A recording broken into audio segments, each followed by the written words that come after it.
Okey.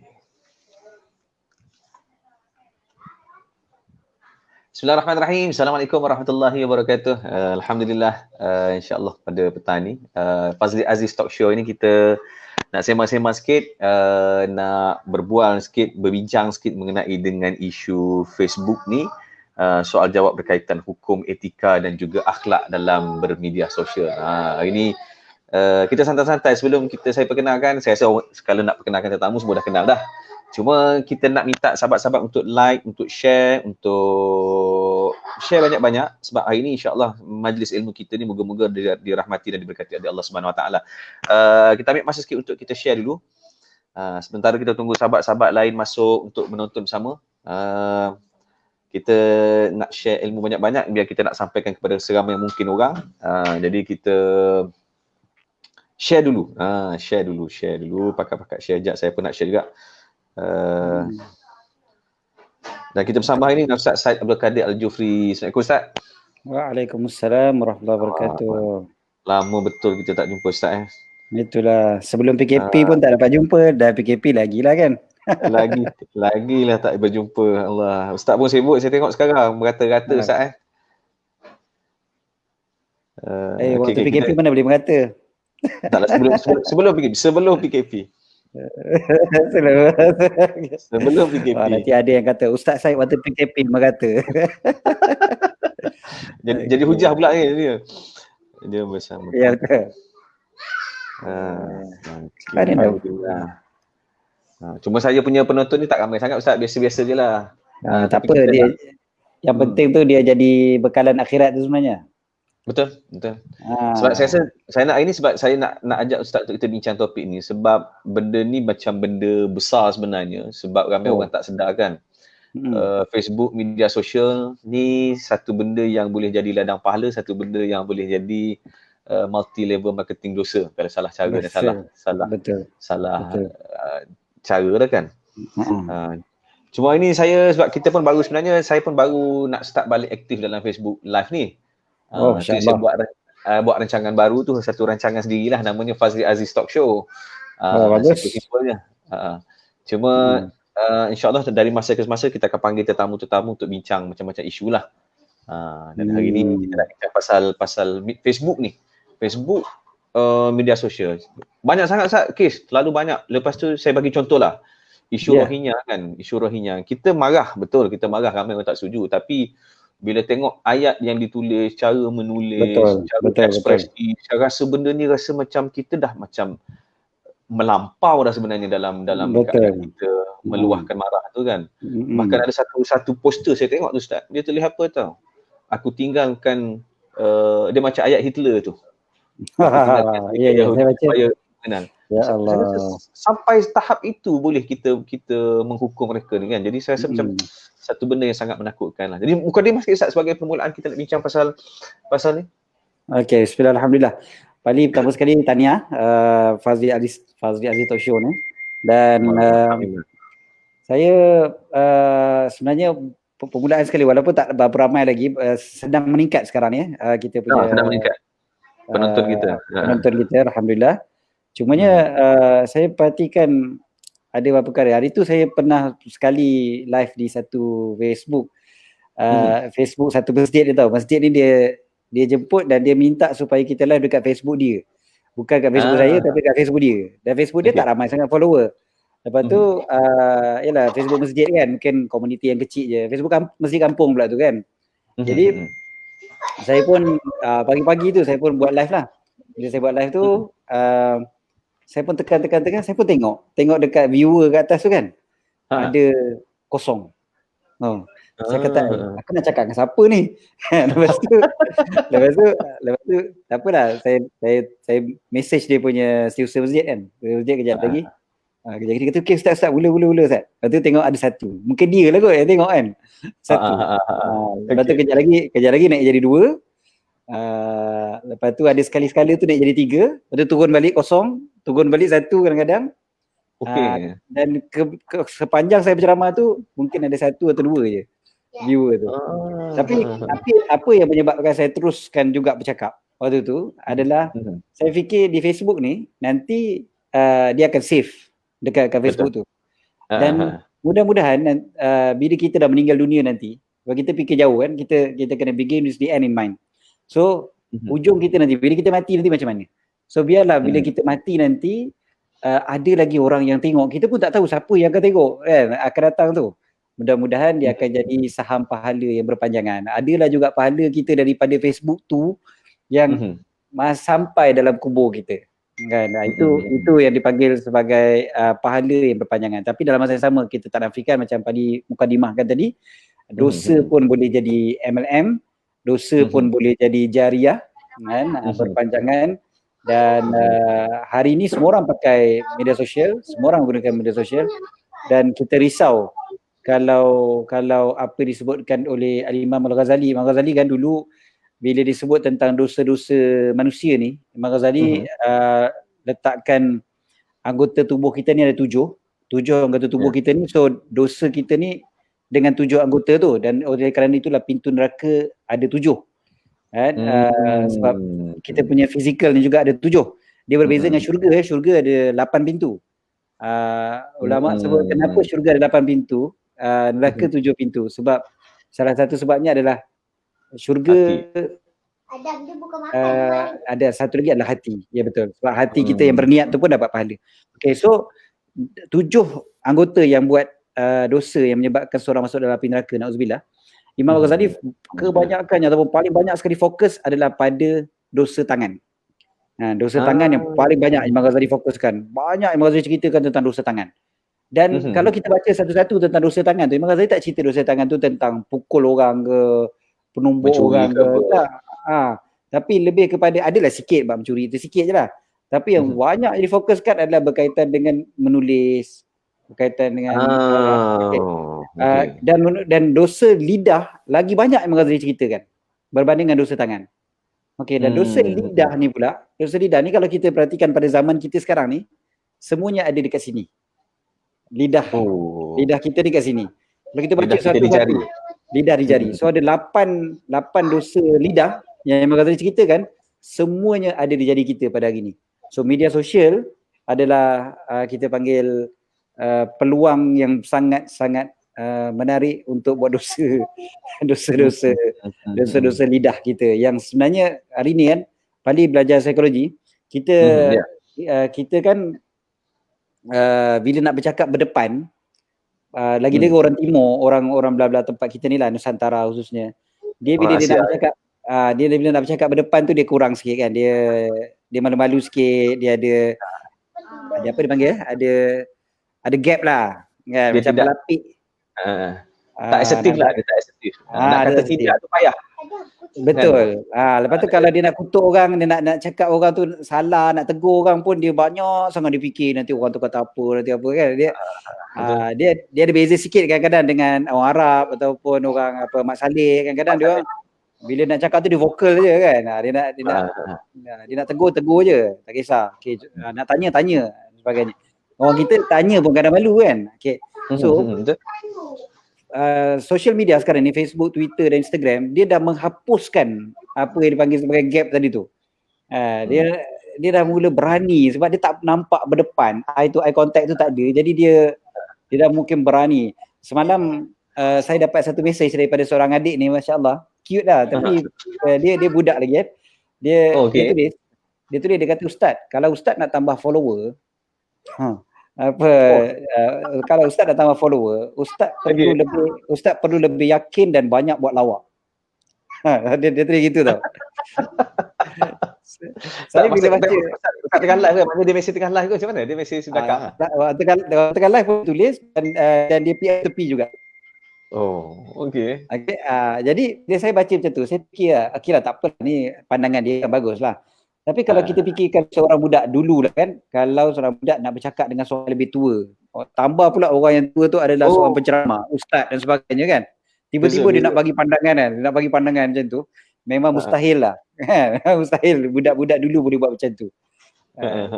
Tapi sekarang dia dah jadi selamba kan, dia boleh bagi pandangan, dia dah boleh suka hati dia je, dia nak cakap apa dan sebagainya. Jadi yang kat sini ni lah, sama ada boleh jadi pahala ataupun boleh jadi dosa. Dia jurang generasi satu sebab budaya kita membesar pun beza juga Ustaz kan. Ya, betul. Itulah saya rasa bila nak bincang pasal adab dan etika hukum berkaitan dengan media sosial ni, saya rasa kita kena tengok juga dari sudut yang pertama, dari sudut generasi. Sebab anak dibesarkan tu dia membentuk budaya dan karakter yang berlainan dan berbeza kan. Maknanya tak dapat tidak kita kena tengok juga, sentuh juga bab-bab parenting, kita kena sentuh juga bab-bab macam mana budaya dalam rumah tangga kan.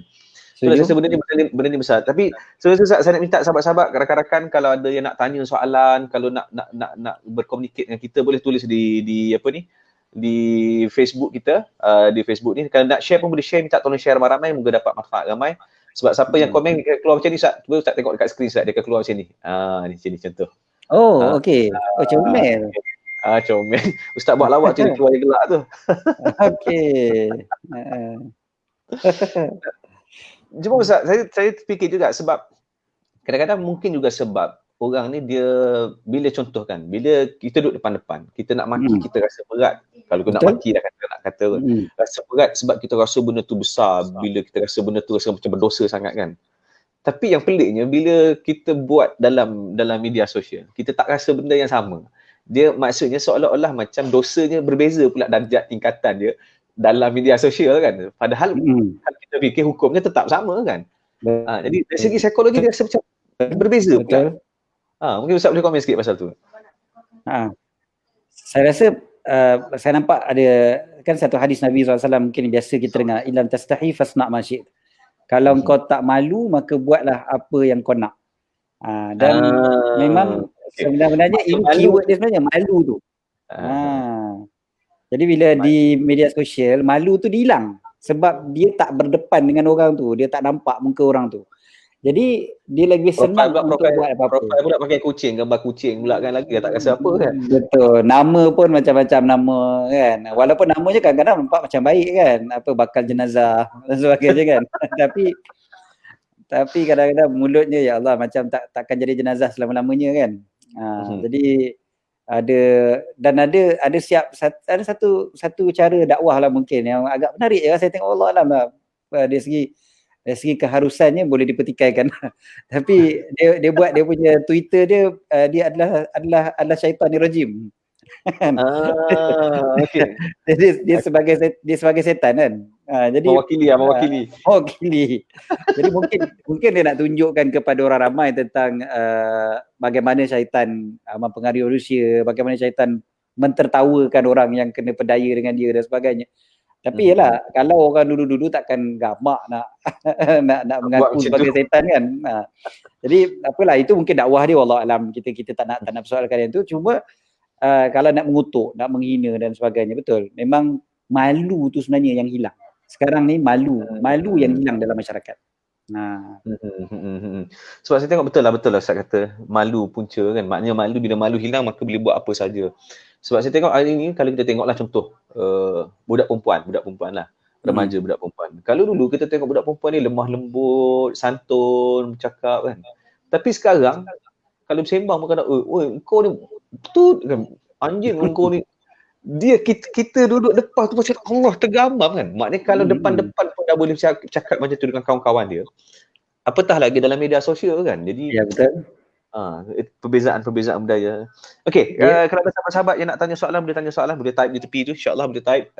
Nanti kita akan respon kepada soalan-soalan dan juga jawapan anda semua lah. Cuma Ustaz, kalau saya nak masuk isu virus sikit boleh tak Ustaz? Ya. Boleh Boleh, silakan. Saya rasa saya nak tengok juga dari sudut macam contoh lah kan, bila kita buat misi bantuan dalam bentuk keadaan yang kita memaparkan secara maknanya tanpa bertapis lah. Okey, sebab saya rasa antara isu juga yang jadi virus sebelum ni pun kerana mungkin isunya tentang aib kan. Jadi macam mana kita, sebab saya rasa niatnya mungkin bagus, betul, tapi mungkin ada benda-benda yang kita tak perhalusi. Sebab saya rasa benda ni dia garis dia cukup halus kan. Garis dia cukup halus. Maknanya kadang-kadang tersilap mungkin dia boleh jadi dedah aib. Kalau cantik dia akan jadi menjaga aib dan sebagainya. Jadi komen Ustaz lah, saya mungkin benda ni nak kena banyak kali contoh. Kalau saya nak buat, macam mana saya nak buat supaya benda tu terjaga betul-betul patuh syariah. Dia ada dua perkara ya melibatkan social media sekarang ni lah.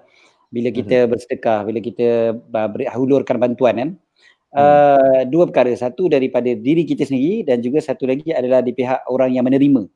So kalau Pali bagi contoh tadi, bagi orang yang menerima, ada satu ayat Al-Quran yang kita perlu ambil, iaitu la tubtilu sadaqatikum bil manni wal adha. Janganlah kalian membatalkan, menghapuskan sedekah kalian dengan apa yang dipanggil sebagai al-manni wal adha. Cuba ada dua benda rasanya. So perkara pertama sekali al-man. Al-man ni maksudnya mengira-ngira. Maksudnya mengungkit-ungkit.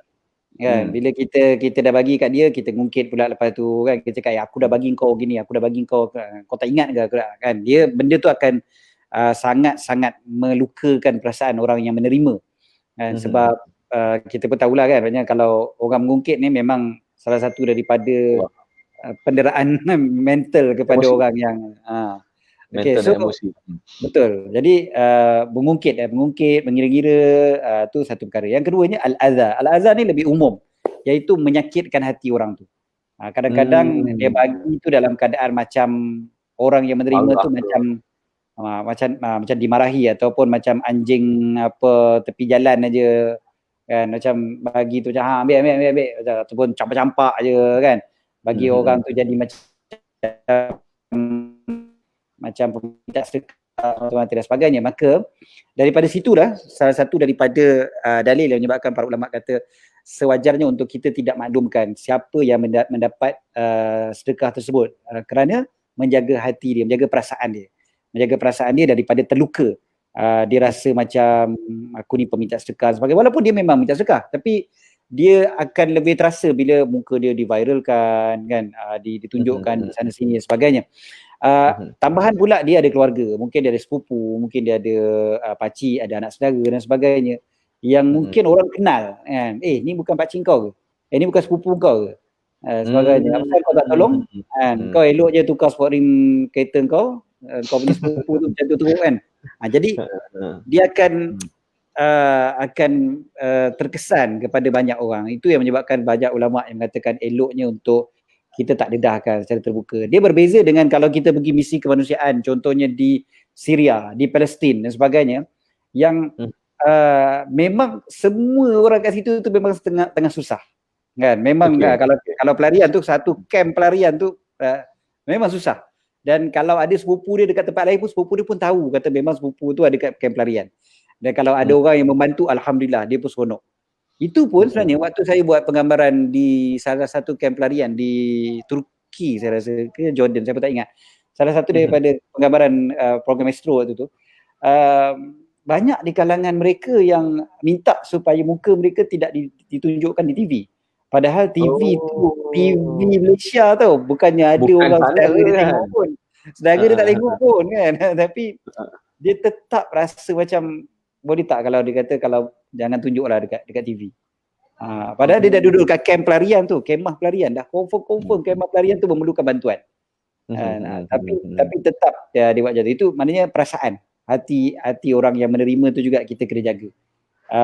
Memang sangat-sangat perlu dijaga. Tetapi kalaulah kita buat juga, itu yang Adi cakap tadi, dia adalah garis halus. Kadang-kadang kita pun tersilap, kita pun terlepas pandang. Bila kita memberi dia, dan dia ada keperluan, iaitu kita ni kadang-kadang jadi orang yang menyampaikan amanah kan. Kita bukan duit kita, bukan daripada poket kita pun, kita menyampaikan amanah orang lain. Lagi-lagi kalau kita terlibat dengan NGO, Pali pun banyak terlibat dengan NGO dan sebagainya.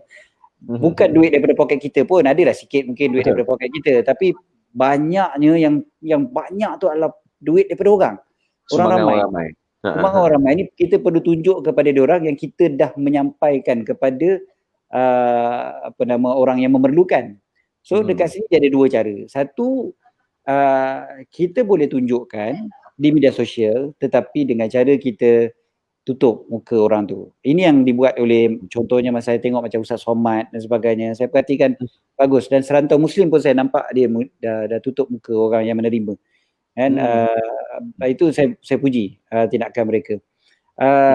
Dan yang kedua je adalah di social media jangan ditunjukkan sangat. Maknanya yang lebih banyak ditunjukkan adalah kepada orang yang menyumbang. Kita dapatkan data orang yang menyumbang kan. So orang yang menyumbang tu dapat bukti. So gambar direct tu contact hanya lah. apa kata PM tepi kan. So bagi dia ni gambar bukti kata sumbangan tuan, sumbangan datuk saya dah bagi kepada orang-orang ni. Jadi itu lebih menjaga hati orang yang menerima sebagainya kan. Jadi kalau kita ambil gambar dia pun kita bagi tahu dia, pakcik jangan risau pakcik, gambar pakcik ni saya tak upload mana-mana, saya cuma nak bagi kepada datuk yang bagi duit ni, saya tolong menyampaikan tapi saja. kalau Ustaz, kalau dia macam jelah maknanya itu mungkin kepada penyumbang yang dah sedia bersama dengan kita kan. Tapi maknanya kalau nak mencari penyumbang baru, maknanya nak mewar-warkan supaya ramai penyumbang lagi masuk, kaedah yang terbaiknya itu yang paling bagus sekali adalah tunjukkan aktiviti tu secara umum. Hanya bukan memaparkan muka setiap seorang yang dapat tu, tapi aktiviti tu secara umum. Contoh yang paling selalu kita buat, kita tunjukkan beras-beras yang kita beli yang begitu banyak contohnya kan. Dari tampal stiker apa semua dah naik atas lori kan, ataupun apalah barang-barang keperluan dan sebagainya kita kumpul ke letak banyak-banyak. Ni dia barang-barang yang kita agihkan kepada kampung-kampung sekian. So kita kena tunjukkan yang tu selalu, tu tak ada masalah. Itu tak melukakan hati orang yang menerima. Itu cara yang terbaik. Kemudiannya kita boleh tunjuk juga, contohnya kalau kita ni contohnya bukan hanya bagi bantuan makanan kan, katalah kita tolong repair rumah orang kan. Tolong repair rumah orang. Kita boleh tunjuk kata rumah yang baru siap yang dah dibina, contohnya bukan repair pun, bina rumah baru kan. Bina rumah baru. Tunjuklah projek pembinaan rumah baru sampai dia siap. Buat hospital, buat kilang roti dan sebagainya. Itu semua tidak melibatkan individu-individu yang akan terasa. Itu sebenarnya cara yang paling bagus sekali. Melainkan kalau dia contohnya orang yang menerima tu dia kata tak apalah, paparlah muka saya okey, saya tak kisah. Maknanya kalau macam tu okeylah keadaan dia. Betul, minta izin, betul. Minta izin. Minta izin. Dia sebenarnya kan konsep kita letak gambar dekat media sosial ni bukan kata bagi sedekah tau. Kalau saja-saja pun sebaiknya lah, adabnya lah kita minta izin pada orang tu. Kan kita ambil gambar dekat kedai makan sekalipun kan, sama-sama kawan kita apa semua. Kita minta izin, cakap saya nak letak dekat social media kan. Itu cara yang paling baik sekali. Apatah lagi kalau kita bagi sedekah, lagilah patut kita minta izin sebenarnya. Betul. Allahu Akbar. Okey Ustaz, kita ada soalan Ustaz. Siapa-siapa nak tanya soalan boleh tulis, boleh tanyakan soalan. Kita nak dapat Ustaz Abdul Qadir ni bukan senang ni. Eksklusif hari ni. Okey. Ada orang tanya, Alia Imam Supaat dia kata berkat dengan barakah tu apa? Cuma nak tahu itu berkat dan barakah. Ni biasa kita biasa guna perkataan ni bila kita sedekah kadang harta tu berkat kadang kita kata, ataupun waktu kita guna social media sekarang ni, kita tajuk kita berkaitan social media. Adakah kita menggunakan social media itu dengan keberkatan, masa kita berkat ataupun tidak? Tapi perkataan ni selalu kita guna tapi kita pun kadang tak faham apa makna dia. Berkat adalah perkataan bahasa Melayu daripada barakah dalam bahasa Arab. Jadi kalau tanya apa beza berkat dengan barakah, memang beza bahasa je lah. So apa barakah tu? Barakah adalah ziyadatul khair, kebaikan yang bertambah, bercambah, berkembang, berterusan dan sebagainya. Maknanya dia sentiasa expand kan. Dia itu kebaikan dah. Tapi berkat dia adalah bila kebaikan itu bercambah dan berkembang. Dia bukan terhenti waktu tu je. Satu point dia baik dah. That's it.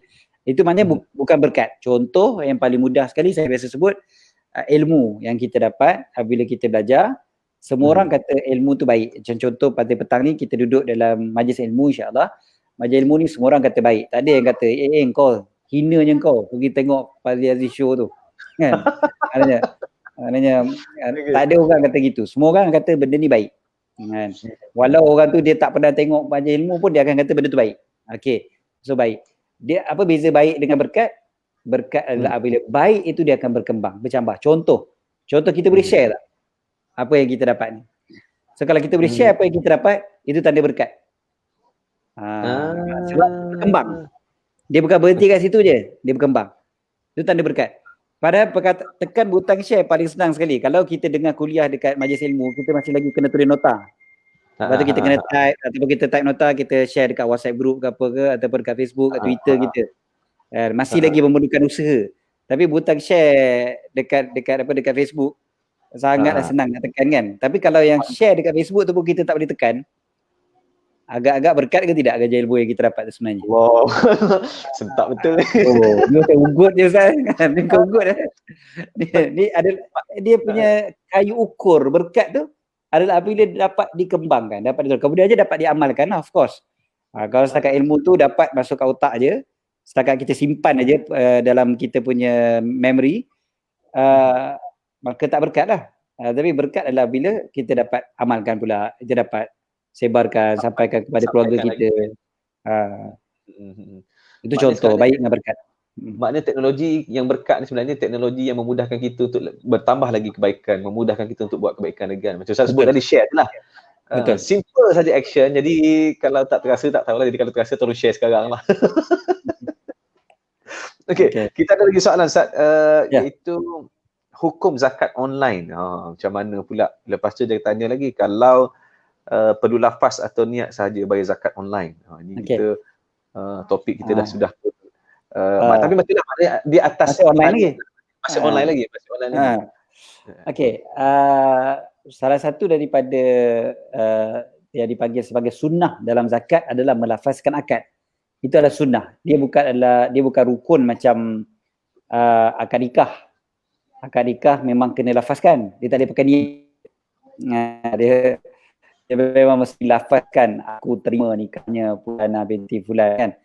Dia memang mesti sebut. Tapi zakat tidak begitu. Zakat tidak mesti kita lafazkan sebiji-sebiji tu.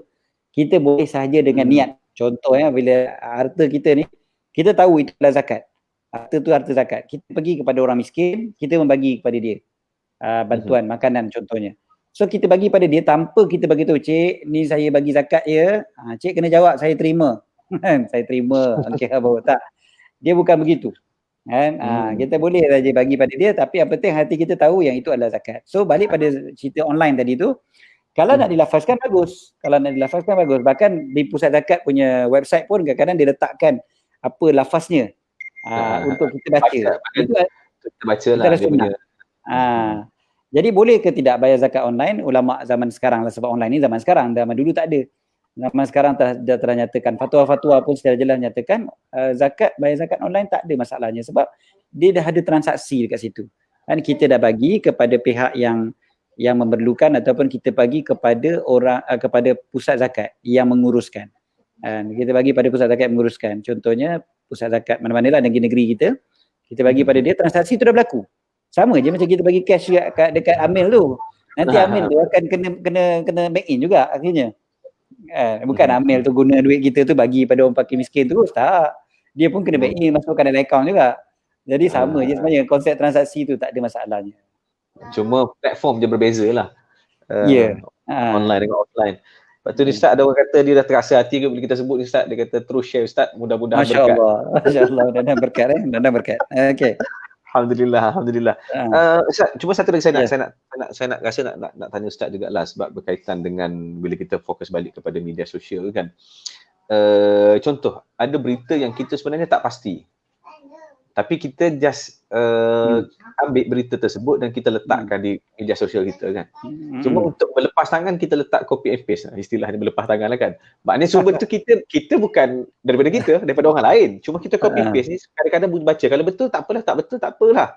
So adakah benda tu sebenarnya boleh Ustaz? Ataupun sebenarnya kita pun ada saham juga dalam keadaan kalau benda tu tersebar dengan teruk dan benda tu fitnah contoh. Okey. Dia kan ada satu ayat yang popular lah, sangat-sangat popular ayat berkaitan dengan social media, kita share dan sebagainya ni. Inja'akum fasiqun binaba'in fatabayyanu. Ayat tu memang popular lah. Siapa yang didatangi dengan seorang fasik dengan satu berita, maka fatabayyanu, kena tabayyun ataupun kena make sure benda tu betul. Banyak beban untuk memastikan kebenaran sesuatu sebelum dikongsi adalah atas kita. Bukan atas orang yang menerima. Jangan kita bagi kepada dia longgok, lepas tu pandai-pandai lah kau nak verify sumbernya. Melainkan kalau kita bertanya tu cerita lain. Kalau kita bertanya pun jangan dalam grup sepatutnya. Ataupun kalau dalam grup pun grup yang kecil tak apa lagi. Ini grup sampai 200 orang. Ataupun dekat Facebook secara terbuka macam tu kita tanya. Macam Kadang-kadang soalan tu orang tak nampak. Mereka soalan tu besar ke atas sekali kan. Saya nak tahu berita ni betul ke tidak. Tu tak apa lagi. Ini kadang-kadang tulis panjang-panjang, next message baru tanya. Betul ke ni? Kan? Nanti orang yang atas dah forward pula kepada grup-grup yang lain. Jadi beban untuk memastikan, untuk verify satu-satu berita tu betul ataupun tidak adalah atas kita yang nak tukang share, tukang forward dan sebagainya. Kalau kita terima sesuatu berita dalam satu grup, kita perlu tanya dulu kepada orang tu, betul ke berita ni? Cerita ni iya ke? Sebelum aku sebarkan. Okey, ayat tadi sebut kalau didatangi oleh seorang yang fasik. Maka ulama nyatakan juga bukan sahaja fasik sahaja yang kita perlu tabayun, termasuk jugalah seorang yang kita tidak pasti. Seorang yang kita tak pasti keadaan dirinya macam mana. Dipanggil majhul hal. Keadaan dia tu kita tak pasti. Dia ni orang yang macam mana. Mungkin kita jumpa di dalam, kadang-kadang dalam WhatsApp group saja. Kadang-kadang WhatsApp group sekolah. WhatsApp group sekolah yang dah berpuluh tahun pun tak jumpa kadang-kadang. Kita pun tak tahu keadaan dia tu macam mana sekarang. Keadaan terkini dia sekarang macam mana. Keadaan terkini dia macam mana. Dia adil ke fasik ke, kita tak tahu. Jadi orang yang macam ni pun dalam keadaan kita tak tahu pun, maka wajib untuk kita tabayun apa-apa berita yang terima. Apatah lagi kalau berita tu datang daripada orang yang memang kita pun tak tahu siapa dia. Tadi kita tahu siapa tapi kita tak tahu keadaan dia. Kan? Yang seterusnya siapa tu pun kita tak tahu. Kan? Tak siapa-siapa tak kenal kan datang. Dalam WhatsApp group dia punya nama dia pun hamba Allah. Kan? Jadi lagilah perlu kita nak tabayun, kita perlu jelaskan dulu betul ke tidak dan sebagainya. Ya Allah, memang menyebarkan berita fitnah ni pada hari ni, ya Allah, memang sangat dahsyat tau, sangat dahsyat. Dia jadi satu perkara yang menyeronokkan pula. Dan kemudiannya pakat kerumun ramai-ramai pula kepada orang yang difitnah tu. Memang sangat kesian lah kepada siapa yang sahabat-sahabat kita fitnah. Lagi yang risaunya satu lagi adalah kita tak sedar sebenarnya kita sedang buat fitnah. Kita tahu kalau mungkin fitnah kita elak kan. Tapi dia tak sedar yang dia sedang buat fitnah sebenarnya. Dia rasa benda ni adalah mungkin sekadar tanggungjawab sosial nak menyebarkan supaya orang beringat. Tapi tanpa menyemak keadaan yang sebenar lah kan mungkin. Cuma nak semak ni kadang-kadang saya rasa satu bebanan yang agak susah juga Ustaz, sebab contohlah kan kita ada beberapa sumber kan. Tapi kalau sumber tu juga bertentangan kan. Jadi macam mana Ustaz? Sebab kadang-kadang saya rasa nak semak sekarang pun saya rasa bukan senang nak semak sekarang kan. Sumber ni pun kata macam ni, sumber ni kata macam ni, tapi walaupun banyak sumber yang mengatakan ya, tapi saya rasa selagi tidak dapat sumber prima, sebab sumber yang diorang dapat ni mungkin dah tertier dah, mungkin dah yang keempat, kelima dah kan, kita pun tak tahu kan. So kita panggil lambakan berita sekarang ni kan. Dia dah jadi lambakan. So menyebabkan kita pun dah jadi macam susah nak verify yang mana. Itu pasal yang paling bagus sekali bagi kita yang menerima tu adalah jangan teruja untuk share. Sifat teruja untuk share benda yang kita pun berapa pasti dan sebagainya ni perlu kita buang. Kadang-kadang ada orang dia suka dia jadi first untuk bagi tahu kepada grup lain tentang satu cerita ni. Dia rasa macam menang kan. Dia rasa macam dia lah yang menang sebab dia yang orang yang memberitahu kepada grup benda ni. Jadi satu perkara yang perlu kita buang sikap dulu. Jangan kita cepat teruja menyampaikan berita pada hari ni. Itu yang pertama lah. Yang keduanya adalah kita bersangka baik dengan orang lebih selamat daripada kita tersilap bersangka buruk dengan orang. Tersilap bersangka baik lebih baik daripada tersilap bersangka buruk. Tersilap bersangka buruk kita berdosa. Tapi bila kita tersilap bersangka baik, kita tak berdosa. Habis banyak kena tipu lah. Kena tipu lah sebab kalau dah tersilap bersangka baik dengan orang kan. Tapi memang dia tak ada impact di akhirat. Tapi di dunia dia ada impact. Impact di dunia sekejap je. Itu pun belum tentu impact dia. Tapi tersilap bersangka buruk, memang impact dia di akhirat. Dan di dunia pun kadang-kadang ada impact dia. So lebih baik kita berhati-hati daripada nak teruja sangat nak menyampaikan berita palsu pasal orang, fitnah sana sini dan sebagainya. Lagi-lagi saya perhatikan kadang-kadang kan orang hanya screenshot kadang-kadang WhatsApp group. Satunya screenshot WhatsApp group ni pun satu dosa dah. Dan pergi sebarkan merata dah. Kemudiannya jadi ada yang jadi batu api pula. Dia jadi batu api. Dia screenshot, tunjuk kat Pali. Contohlah, "Oi Pali, dia orang kata kat kau ni." Okey. Adu domba lah, adu domba. Jadi adu domba. Jadi ada domba, batu api kan. Ini salah satu daripada sebab azab kubur kan. Jadi bagi kat Pali pun tengok. Kata kat aku. Dah geram lah kan, si geramnya. Ataupun sebar pula dekat social media. Tunjuk pada kata orang. Padahal kita tak tahu kadang-kadang dekat atas tu ada apa ceritanya, dekat bawah apa ceritanya dan sebagainya. Padahal kita tak tengok the whole picture. Kita cuma nampak yang screenshot tu je sikit aja. Kan, yang atas apa benda yang dia cerita, yang dia puji Pali melambung apa semua kita tak baca. Kat bawah pun dia punya rumusan dia kan, kita tak baca. Kan. Dia ambil screenshot tu je. Dan screenshot tu lah yang kita jadikan sebagai bukti. Ini adalah kebenaran. Ini tak tipu ni. Ini saya dah verify. Ini memang screenshot yang benar. Jadi ini pun sangat-sangat bahaya zaman kita, ya Allah. Memang zaman fitnah. So jangan senang-senang untuk kita percaya, dan orang yang melaga-lagakan ni memang sangat banyak. Jadi jaga sungguh lah, jaga sungguh. Saya tengok apa yang berlaku pada asatizah kita pun kesian juga saya tengok. Hari tu Ustaz Syarizan Daud Trobi kena hentam ramai-ramai oleh netizen. Saya kata, ya Allah, kesiannya dia. Padahal orang screenshot tau. Saya tak tahu isu apa Ustaz Syarizan. Dia cuma menyatakan tentang kita nak bagi bantuan perlu ikut SOP. Okay. Jadi dihentam secara berjemaah kan, macam apa dipanggil serigala makan daging yang menjadi habuan dia tu. Jadi secara beramai-ramai dihina, difitnah, disebutkan segala macam perkataan yang kesat, lucah dan sebagainya kepada ustaz. Jadi saya tengok je tu, ya Allah, saya kata dia bermula daripada siapa? Bermula ada satu orang yang tukang laga kan. Dia tukang kata, ni dia ni kata kat dia ni lah. Jadi yang dia ni pula ramai follower, terus pantai dia ni. Kan? Jadi macam, ya Allah, kata kita ni dalam apa ni? Saya rasa Ustaz, maknanya kalau saya nak simpulkan macam ni lah, lagi ramai follower, lagi kena berhati-hati, lagi banyak kesan dia, lagi banyak maknanya tanggungjawab dia makin besar lah. Maknanya kalau orang yang ramai follower sebenarnya kena lebih berhati-hati dalam apa-apa. Satu berhati-hati, satu lagi saya perhatikan dia sendiri perlu banyak mendidik kepada followers dia. Peluang dah ada kan? Ya, dan maknanya mendidik apa? Mendidik supaya followers dia tidak pula pergi menghentam orang sana sini. Itu keperluan penting supaya dia mesti ingatkan kepada followers dia, kata tolong kata mereka yang sana tu tak bersalah, dia orang tu tak bersalah. Maknanya jangan hentam. Jangan pula kita kan macam tu. Maknanya jangan biarkan orang menghentam orang lain atas tujuan mendefendkan kita lah. Maknanya kita juga kena main peranan lah, jangan biarlah. Betul. Saya ambil satu contoh baru ni, Habib Ali Zainal Abidin. Habib Ali Zainal Abidin diserang oleh ada setengah kumpulan. Diorang siap buat karikatur, menghina dia dan sebagainya tau. Jadi bila anak-anak murid ni bila tengok, mesti anak murid kan geram kan. Memang confirm lah geram kan.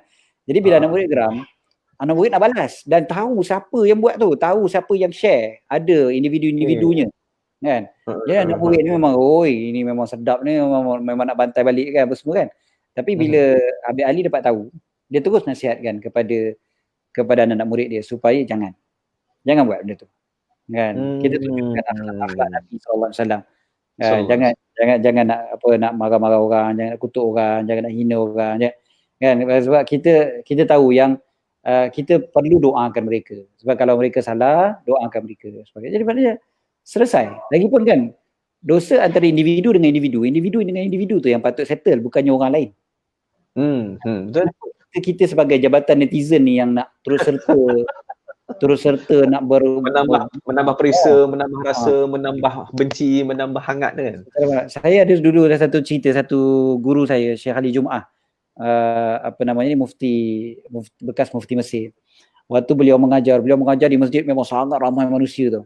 Jadi seorang syekh yang sangat hebat, orang mufti, beliau mengajar tu, tengah-tengah mengajar, bayangkan tengah-tengah mengajar tiba-tiba datang satu orang ni tak tahulah orang gila ke, orang yang dikatakan Wahabi ke, datang ke depan terus tumbuk muka Syekh tu. Tengah-tengah mengajar ni. Kena mata Syekh betul-betul. Dia tumbuk. Bayangkan apa tindakan anak-anak murid. Memanglah anak murid bila tengok guru kena tumbuk. Geram kan? Terus ditangkapnya orang tu dan dikerjakan sampai lunyai lah. Kan? Esoknya Syekh datang mengajar lagi. Syekh datang mengajar pakai spek hitam. Mata bengkak dah. Kan? Apa yang disebut? Dia bukan terima kasih kepada tuan-tuan sebab tuan-tuan dah tangkap orang tu, orang yang tumbuk saya. Tak, dia tak cakap yang tu. Dia datang dalam keadaan marah. Dalam keadaan marah, dia marah semua anak-anak murid. Dia kata, apa yang korang buat semalam? Apa yang kalian buat semalam? Kenapa kalian tangkap orang tu dan pukul dia sampai lunyai? Kalian tak tahu ke? Dia tumbuk aku seorang saja yang boleh balas tumbuk dia. Bukannya korang semua. Dan cuba bayangkan berhak untuk nak ni kan, berhak untuk tuntut balas dengan kisos. Korang semua tak ada hak. Kalaulah contohnya dia mati di tangan korang yang kena hukum. Kan? Jadi rupanya Syekh marah pula dah. Siapa yang betul. Dan saya bila tengok macam tu, itulah dia sebenarnya yang patut kita buat pada hari ni. Jangan biarkan netizen yang menggila untuk mengutuk orang sana sini.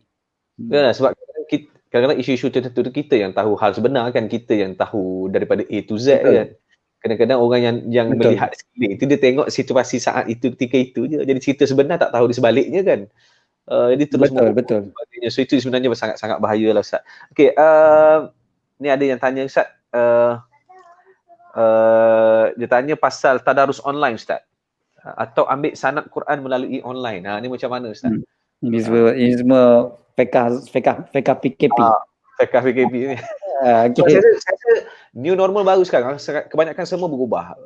Semua pergi kepada platform online. Sebab tu saya rasa sebab hari ni saya nak bawa tajuk online ni pun sebab banyak isu yang berkaitan dengan online kan. Dan ini saya rasa mungkin selepas ni kalau ada peluang ni saya dengan Ustaz, saya nak fokus pasal isu-isu macam ni lah.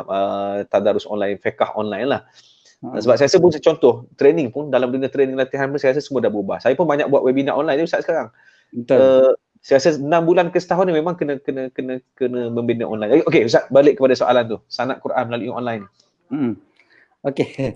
Pertama tadi tadarus online. Okey, tadarus online cantik dibuat kalau gunakan contohnya medium Zoom ke, Google Meet dan sebagainya lah, yang Skype contohnya, yang mana apabila kita baca, orang lain tu boleh dengar dan dia boleh tolong betulkan. Jadi dia masing-masing sama-sama tu, beramai-ramai tu, maka dia jadi tadarus bentuk moden. Dia takkan sama macam yang dalam hadis Nabi SAW, majtama'a qaumun fi baitin min buyutillah. Tidaklah berkumpul satu kaum di rumah daripada rumah-rumah Allah. Maknanya tadarus itu tempatnya di masjid. Kan, secara fizikalnya berada bersama. Tapi kita sekarang ialah kita tak boleh nak duduk sama, new normal ni. Jadi kita manfaatkan teknologi itu. Tapi yang pentingnya adalah tadarus. Tadarus ni dia saling belajar, saling betul-betulkan. Jadi itu atas wazan tafa'ala tu kan. Jadi tadarus ni saling. Dia saling. So bila dia saling tu okey, tak ada masalah. Yang problemnya adalah apabila kita kata tadarus online tapi kita cuma assign saja juzuk masing-masing. Kita kata okey, juzuk 1 kau, juzuk 2 kau, juzuk 3 kau, juzuk 4 kau, juzuk 5 kau. Dia buat senarai kan. Betul. Okey. Adakah dia jadi tadarus? Dia tidak jadi tadarus. Tetapi dia jadi pahala membaca Quran. Tentu sekali baik. Jangan kita hina pula mereka yang buat. Maksudnya mereka yang buat dapat pahala sebab pahala. Mereka berlomba-lomba buat pahala dan bila buat senarai tu dia menguatkan lagi orang untuk baca. Sebenarnya sebelum Ramadan lagi saya dah ada grup-grup yang macam tu, dan sebelum Ramadan lagi tu bila saya dapat task macam tu kan, bila dalam grup tak ramai, so memang semua kena join sekali kan. So saya pun letak juz sekian contohnya kan. Subhanallah, saya dapat habiskan baca tu pada hari tersebut Lepas tu saya pun tulis kat dalam grup, Dan kan, tinggi jauh kan, tinggi jauh. Okay, tinggi jauh. So, saya perasan, saya kata, ya Allah, kalau tak ada benda ni, aku pun tak baca macam ni. Dia satu motivasi lah kan, satu galakan, kita rasa nak lengkapkan, nak completekan. Ya, satu motivasi. Jadi bagus, tak ada masalah. Saya rasa bagus benda tu adalah benda yang baik. Cuma dia bukan tadarus. Tadarus memang memerlukan saling tu saling tu dia perlu ada. Okay, dia semak dah baca lah, semak dah baca kan. Betul. Dia kena ada semak. Okey, ini ada mungkin pandangan lah, pendapat panjang juga ni, kata ya betul Ustaz, bersangka baik lebih baik dari cepat bersangka buruk dengan orang. Ya, saya setuju di kalangan sahabat yang saya yang suka, yang sangat teruja nak menyampaikan berita hal orang, kemudian teruja rasa puas jadi orang pertama yang dapat menghantar berita-berita ini. Okey, jazakumullah khair. Saya terlibat memberi pencerahan tentang benda viral yang berluasa zaman fitnah sekarang ni. Moga kita dilindungi.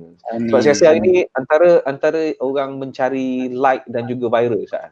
Sebab dia rasa bangga benda yang dia buat viral, benda yang dia buat dapat like ramai, benda yang dia buat tu maknanya seolah macam manfaat dia sangat besar lah bila dia jadi orang penyampai yang pertama kan. Sebab dia lah berita tu sampai.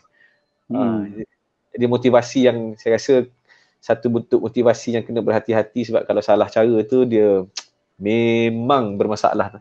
Okey, follower perlu diingatkan, contoh Abby Liu dan juga Ustaz Firdaus Wong selalu ingatkan netizen supaya maafkan orang dan jangan mencemuh atau tulis perkataan yang tak patut. Tapi netizen kita ni kena jadi nurtizen. Nurtizen kena nurtizen. Nurtizen. Okey. Bercahaya ni insya-Allah.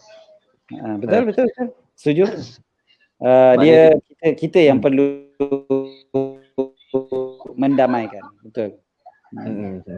Jadi kita pula jadi orang yang menghangatkan lagi kadang-kadang. Ustaz, tapi ada setengah orang ni dia suka macam ni Ustaz. Dia nak sampaikan mesej tu. Contoh. Tapi dia suka buat double meaning. Dia tak sebut siapa-siapa, dia buat secara umum kan. Tapi netizen tu yang sebenarnya yang akhirnya membuat orang ni mesti tuju kat orang ni. Ni mesti tuju kat orang ni. Ni mesti tuju kat orang ni sebenarnya. Jadi contoh, kalau saya sebagai yang menulis status tu, adakah saya perlu turunkan status tu ataupun sebenarnya saya biar je lah. Sebab mesejnya mungkin moralnya mungkin ada kat situ. Mungkin mesejnya ada kat situ. Tapi nak tegur secara direct mungkin susah, tapi dia buat secara double meaning, secara tak dituju pada siapa-siapa, tapi netizen yang tuju kan, jadi kita biar je lah. Macam mana Ustaz? Okey, dia ada dua perkara. Satu, niat kita yang betul-betul kita tegur tu macam mana, tegur dengan cara yang baik dan sebagainya, akhlak ayat kita macam mana kan, perkataan-perkataan yang kita gunakan dan sebagainya. Yang keduanya adalah tindakan kita bila netizen tuduh orang tu, netizen kata orang tu dan sebagainya. Jadi adakah kita menafikan ataupun kita biarkan dan sebagainya. Yang itu juga adalah kita punya reaksi. Peranan kita. So boleh ke tidak buat benda tu? Jawapannya boleh. Selagi mana akhlak kita betul dan sebagainya. Sebab menegur secara umum itu memang benda yang dilakukan zaman berzaman, daripada dulu pun. Maknanya para ulama tulis buku lagi. Bukan kata tulis satu ayat biasa. Tulis satu buku kadang untuk menegur kan, secara terbuka begitu. Jadi kalau menegur secara terbuka tanpa spesifikkan kepada orang yang tertentu, itu tak ada masalah. Dan bahkan kalau spesifikkan kepada orang tertentu sekalipun, tengok dia punya apa dipanggil akhlaknya dan juga dia punya had dia. Dia ada had dia. Contohnya bila kita tegur orang tersebut, kita sebut terus, sebut nama sekalipun, tapi ada dia punya akhlak dan adab dia. Pasal memang Imam Ghazali sebut, kata kita kalau bagi nasihat kepada orang, kita bagi nasihat dia secara tersembunyi, bukan nasihat secara terbuka. Sebab bila nasihat secara terbuka, kita akan bukan memberikan kebaikan, bahkan kita menghina orang, kita menjatuhkan orang dan sebagainya. Dalam masa yang sama, kita tahu di sana ada orang pula buat sesuatu dosa tu secara terbuka dan secara berbahasa pula dengan perbuatan salah dia. Maka di sana ada tempat-tempat yang memerlukan kepada teguran juga secara terbuka. Teguran secara terbuka. Dia ada pengecualian juga kepada apa disebut oleh Imam Ghazali tadi, bukan secara mutlak kata tak boleh tegur secara terbuka ni. Sebab para ulama biasa je kadang-kadang tulis buku sebut terus nama orang-orang tertentu. Bukan tak ada sebut. Jadi ada, tapi kita sebut kata dia ada thin line, balik semula macam tadi, dia ada garis yang halus. Sejauh mana kita apply benda ni dan kelayakan kita juga, kita kena ingat kelayakan kita. Jangan kita hanya sekadar sebagai seorang netizen, maka kita rasa kita layak untuk menegur siapa juga. Jadi kalau kita sebagai seorang guru untuk menasihati anak murid, silakan. Dan satu lagi budaya yang saya perlu perhatikan, saya rasa perlu diperhatikan adalah budaya menghina para asatizah kita apabila mereka menyampaikan amar makruf dan nahi mungkar. Bila mereka nyatakan, contohlah Pali sendiri pun contohnya bila menegur sesuatu yang kita tahu benda tu adalah salah, kan, benda tu adalah satu dosa dan sebagainya, tetapi tiba-tiba netizen dia akan kata ni sangka buruk kat orang ni lah, ni dengki kat orang ni lah, kan, dan sebagainya. Sedangkan memang tanggungjawab kita amar makruf dan nahi mungkar itu adalah tanggungjawab kita, kan. Jangan sampai kita jadi macam orang Yahudi yang mana apabila kemungkaran itu dibuat mereka tidak cegah, kan. Sebab apa tak cegah? Sebab kalau cegah kena kutuk. Kalau cegah kena hentam. Takut viral, kena kutuk, kena hentam. Jadi boleh kerana kita takut kena hentam, kita takut diviralkan dan sebagainya, maka kita pun tak cegah sesuatu dosa tu. Jadi yang ini juga perlukan, kita kata netizen juga perlu untuk lebih menjaga adab. Lagi-lagi adab pada guru-guru kita. Kan, saya perhatikan ada guru-guru kita memang garang, kita tak nafikan. So garang dia tu bermanfaat untuk umat sebenarnya. So kita terima. Kan, kita terima. Dan jangan terus kita kata, apalah ustaz ni, apa mau ni ini dengki kat orang ni lah. Mungkin saya sebutkan satu ayat yang diberi, sebenarnya saya tweet benda ni dulu, dan kemudiannya Ustaz Ilyas Ismail, masya-Allah. Saya pun sebutkan secara panjang lebar perkara ni. Dia kata seperti mana kita tidak boleh bersangka buruk tentang ikhlasnya seseorang, hanya kita kena bersangka baik bahawasanya seseorang tu ikhlas. Kita jangan bersangka buruk pada orang. Seperti itu jugalah kita tidak boleh bersangka buruk orang tertentu ni dengki ataupun tak suka, hasad dan sebagainya. Jadi maknanya kita kena balance juga dari kedua-dua. Maknanya bila sangka baik ni jangan pilih bulu. Sangka baik juga perlu adil. Sangka baik juga perlu adil. Jadi kita sangka baik orang ni ikhlas, kita juga sangka baik kata orang ni sebenarnya ikhlas juga dalam menegurnya, bukannya hasad. Penyakit hati ni kita kena cek diri kita, bukan hati orang lain. Jadi kalau kita belajar penyakit hati, kita judge orang. Kalau ni kita cakap dengan orang jangan judgemental, padahal kita yang sedang judge orang. Tu jaga-jaga. Saya bimbang satu lagi disebut sebagai bandwagon effect, Ustaz. Dia istilahkan bandwagon effect ni dia macam ni. Kita suka mengikut sentimen keramaian, sentimen ramai orang. Bila contoh ada seorang puji orang ni, katakan dia tengah viral, orang puji orang ni. Jadi dia akan ikut sama untuk puji juga, kerana apa? Untuk mendapatkan like dan juga sokongan ramai. Sebab pada ketika itu trend tu adalah pada orang tu. Contohlah, ni contoh orang lah. Kalau bukan orang aja kan, pakaian apa semua juga kot. Semua kan? Maknanya apa saja. Contohlah Apple lah, iPhone kan. iPhone baru keluar, semua orang puji iPhone baru ni. Tiba-tiba seorang tu dia tak pakai iPhone pun, tapi dia puji iPhone kerana dia tengok ramai orang puji iPhone. Jadi supaya posting dia, apa yang dia sebut tu juga dapat sokongan yang betul lah. Tapi ada seorang lagi, dia suka cari perhatian dengan melawan arus. Nanti dia kutuk iPhone, jadi dia orang dapat benda viral jugalah, tapi dalam bentuk yang negatif lah. Itu ada satu pepatah Arab sebut khalif tu'raf. Kau lawan dia popular. Kau bercanggah orang lain, kau akan dikenali. Ustaz, saya tengok banyak juga soalan pasal zakat ni, zakat online ni. Saya rasa ramai juga yang mungkin melihat kepada isu zakat online, memandangkan PKP kan nak bayar zakat fitrah, macam mana keadaan ni. Mungkin serba salah lagi terhadap sistem online, platform online lah. Dia ada zakat fitrah ni sebenarnya kalau nak ikut sebenar-benar pandangan mazhab Syafi'i adalah kita kena bagi makanan beras tu sendiri kepada orang yang fakir miskin. Kena ruji tu. Bukan kira online tak online. Kalau bagi beras memang tak boleh online lah kan. Tak ada lagi dah teknologi bagi beras online tu. Jadi kalau kita sebutkan secara asasnya mazhab Syafi'i, memang kita kena bagi beras betul-betul kepada orang fakir miskin. Kalau mereka nak betul-betul tak nak gunakan teknologi. So boleh cari jiran tetangga, mungkin PKP ni dia tak bekerja dan sebagainya. Kita tahu dia memang orang yang susah, maka kita bagi beras pada dia. Itu salah satu cara zakat fitrah yang back to basic lah saya cerita je. boleh dibuat. Kalau dia macam Pali kata tadi, takut dia risau apa online tak online ni sah ke tak apa semua. Kalau dia takut sangat, buat macam tu. Itu confirm sah. Okay, zakat fitrah memang macam tu. Zakat fitrah saya tak sebut yang zakat harta apa semua tu. Zakat fitrah. Okay. Seterusnya, kalau kita nak bagi kepada apa dia, amal ataupun online dan sebagainya ni, dua-dua ni adalah sifatnya sama, iaitu kita bagi kepada wakil. Maknanya sebenarnya diorang ni mewakili kita untuk memberikan kepada fakir miskin nantinya. So diorang ni jadi orang tengah membantu kita. Mereka mengumpulkan duit kita dan mereka akan bagi bantuan kepada fakir miskin. So sama ada secara online ataupun kita bersalam tangan dengan amil tu macam akad nikah tu kan. Dengan pegang kertas lagi nak baca apa semua kan, dengan ada doa pula lepas tu. Yang tu dia siap bagi kalender lagi kan. Jadi yang tu sama saja sebenarnya. Konsep dia sebiji sama, iaitu kita beri kepada pusat zakat untuk pusat zakat uruskan. Either kita bagi orang yang bekerja dengan pusat zakat ataupun kita bagi online yang tolong kerja untuk pusat zakat. Okey, itu dia. Sebab ada 2-3 soalan memang banyak tanya pasal zakat tu yang saya kata tak apa kita baca jugalah. Kita ada lebih kurang 4 minit lagi Ustaz. Kita nak live ni lama-lama sangat, takut orang tak stay kan. Jadi orang betul. Kita ambil masa 1 jam untuk kita bincang lah. Mungkin kalau ada sahabat-sahabat nak tanya soalan lagi, boleh tanyakan soalan sebelum kita tutup hari ni, insya-Allah. Pasal zakat tu nanti Pak Lia jemput ustaz-ustaz daripada pusat zakat kan. Ustaz Husni Abdul Rahman contohnya kan. Untuk bincang bab zakat je, sebab banyak orang kutuk institusi zakat sekarang ni.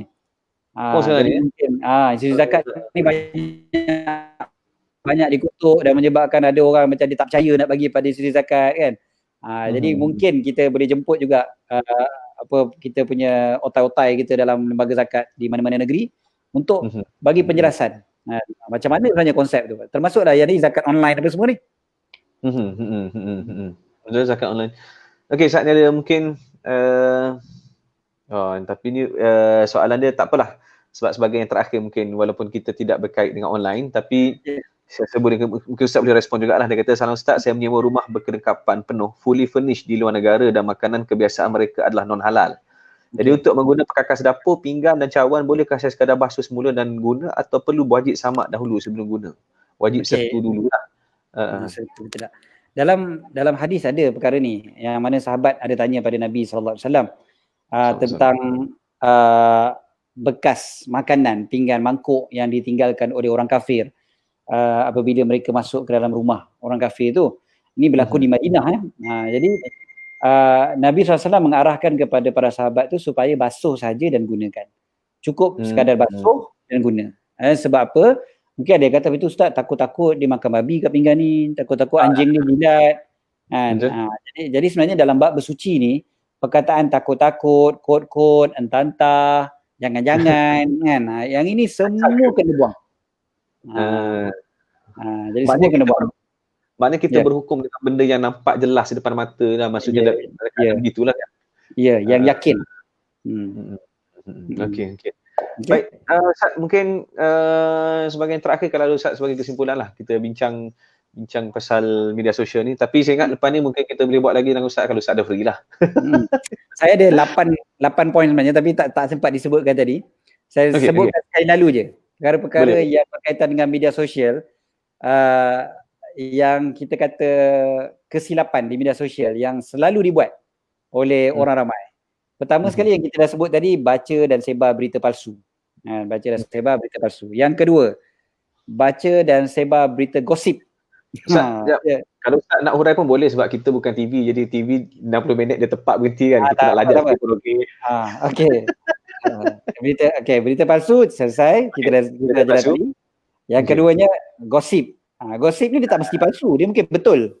Tapi walaupun dia betul, kita jangan baca, jangan sebar. Kan orang tu, tapi orang bercerai, orang apa. Gosip ni maknanya nak dikategorikan sebagai gosip ni berita yang macam mana kita boleh kata sebagai gosip? Dia kita panggil perkara-perkara yang kalau orang tu dengar memang dia tak suka. Contohnya kita kata, apa yang dipanggil dalam bahasa Arab, dia panggil ribah lah, mengumpat. So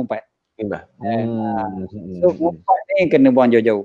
Termasuklah ini dekat Twitter, dekat Facebook, ya Allah, memang mengumpat memang dahsyat. Memang sangat dahsyat mengumpat orang. Tapi bila masalah bila depan-depan dia tak berani pula nak ngumpat kan, tapi dalam Twitter tu dia rasa macam dia tak mengumpat, tapi dia just saja nak sebut je lah. Padahal mengumpat kan. Saja nak cerita kan. Dia cerita. So jaga sungguh. Lagi ataupun gosip orang tu katanya bercerai.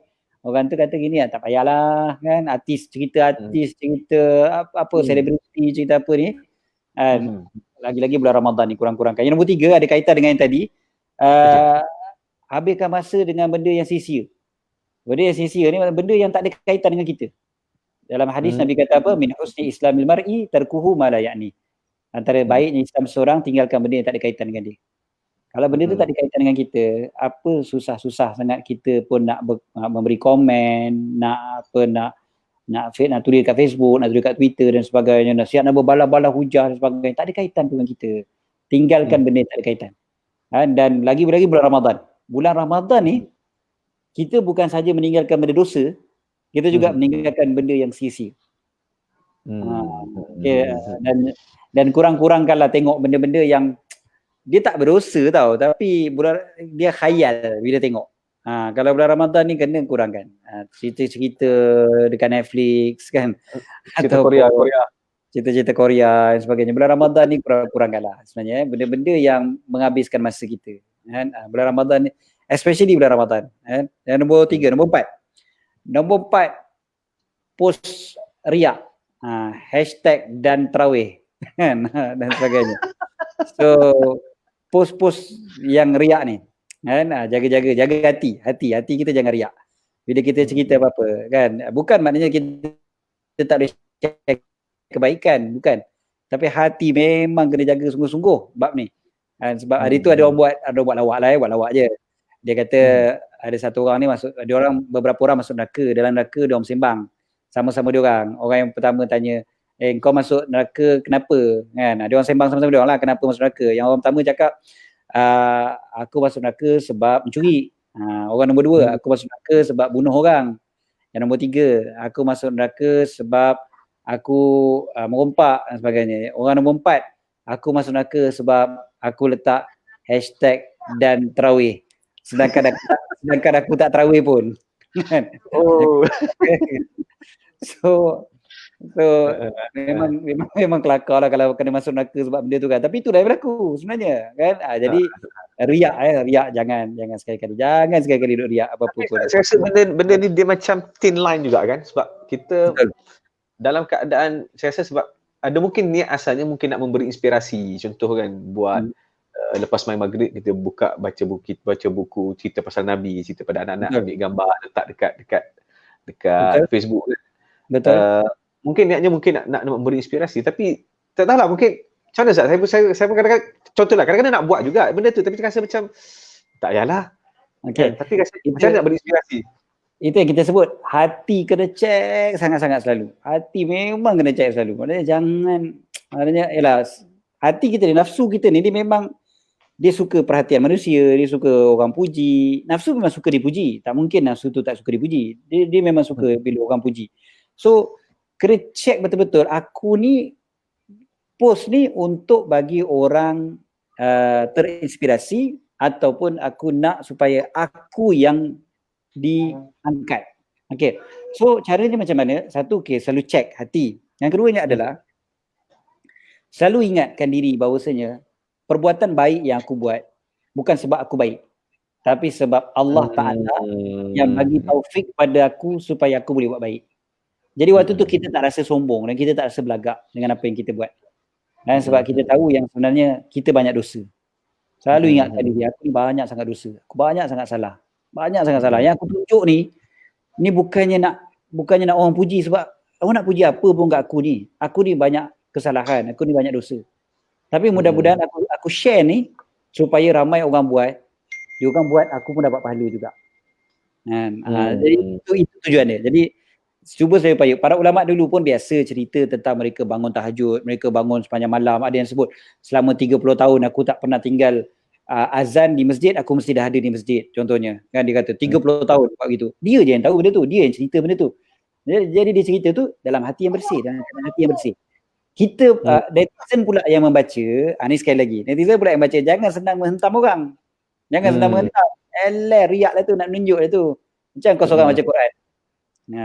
Macam kau seorang tarawih. Kita kena bersangka baik juga pada orang. Orang yang share tu mungkin dia nak bagi inspirasi. Orang yang share ni sendiri pula perlu untuk betulkan hati. Betulkan hati selalu, kena check selalu. Termasuklah kita buat sekarang. Yang kita sekarang ni buat ni benda baik, kita share juga pada orang ramai. Tapi hati kita ni kena betul kan, bukannya untuk nak orang puja-puja kita, nak orang angkat kita, tak. Tapi kita sebut ni supaya mudah-mudahan apa yang kita sebut ni memberi manfaat kepada semua, dan mudah-mudahan bila mereka amalkan, pahala tu dapat juga pada kita, sebab kita banyak dosa. Mungkin Ustaz, nombor lima, bila kita buka Facebook, Instagram, jangan kita sangka semuanya indah, jangan terpedaya. Kita tengok dekat Instagram, orang tambah makanan kan? Jangan kita rasa dia sentiasa makan sedap tiap-tiap hari. Dia tunjuk gambar bahagia suami isteri. Jangan kita sangka yang rumah tangga dia tidak ada ombak dan badai. Kan? Jadi kadang-kadang Ustaz kita tunjuk ni benda yang jangan kita buat. Betul. Kadang-kadang itulah dia kan. Jadi jangan benda yang selalu buat kadang-kadang tak tunjuk pun. Secara psikologinya kan, kadang-kadang kita nak tunjuk ni benda yang jarang sekali kita buat. Tunjuklah kan, makan sedap sikit sekali-sekala, tunjuklah. Dia makan nasi dia hari pun tak tunjuk nasi putih tu kan. Tak tunjuk. Masa toilet dia hari pun tak cerita, takkan nak tulis kat Twitter dia hari kan. Okay. Saya sebut benda ni sebab dalam media sosial, di Facebook dan sebagainya, kita takut apa orang yang membaca ni dia terpedaya kan, sampai dia ingat bahawasanya segala-galanya indah. So jaga-jaga benda tu. So yang keenam adalah dengki. Dengki juga. Bila orang post gambar makanan, jangan terus kita dengki pada dia tu. Nak menunjuk lah tu. Sebenarnya kita kata dia menunjuk tu pun kita dengki tu. Jadi pada kita lah. Salah pada kita. Check pada diri kita. Nombor 6. Nombor 7. Jangan doa hanya di Facebook. Facebook kita ni jangan tak habis-habis. Ya Allah, ampunkanlah aku, ya Allah. Aku banyak dosa, ya Allah. Tapi dekat Facebook je. Jadi macam rugilah kita kalau hanya berdoa di Facebook. Doa tu tempatnya di mana-mana. Tak kira atas sejadah, bukan atas sejadah, tak kisah, di mana-mana pun berdoa pada Allah Ta'ala. Angkat tangan, mohon betul-betul pada Allah. Adab doa tu jaga. Angkat tangan, minta pada Allah. Kalau kita tulis tak apa, bukan salah tulis doa tu. Tapi tulis doa tu dengan dibaca, disebutkan, minta pada Allah. Jangan hanya sekadar tulis, dah tinggalkan. Ataupun budaya orang sekarang kadang-kadang bila orang meninggal dia tulis Al-Fatihah. Dia tak baca pun. Sampai sekarang dia tulis Al-Fatihah dalam kurungan dibaca. Sampai gitu sekali. Sila baca kan, sila baca Al-Fatihah. Okay, last sekali. Emosi. Okay, jangan kita post apa-apa ataupun tulis apa-apa, komen dan sebagainya apabila kita sedang beremosi. Kita kena ada butang pause, tenang dulu, man-man dulu, relax dulu. Dah okey semua, fikir dengan rasional, dengan iman, hukum hakam betul apa semua, barulah kita tulis komen ataupun kita post sesuatu di media sosial. Ustaz, cakap pasal emosi ni saya nak misal selit sikit lah sebelum kita tutup yang terakhir. Saya memang ada buat program ni Ustaz satu, iaitu pasal bijak emosi marah. Bagus. Kita cerita pasal macam mana mengurus marah ni. Dia ada beberapa perkara lah.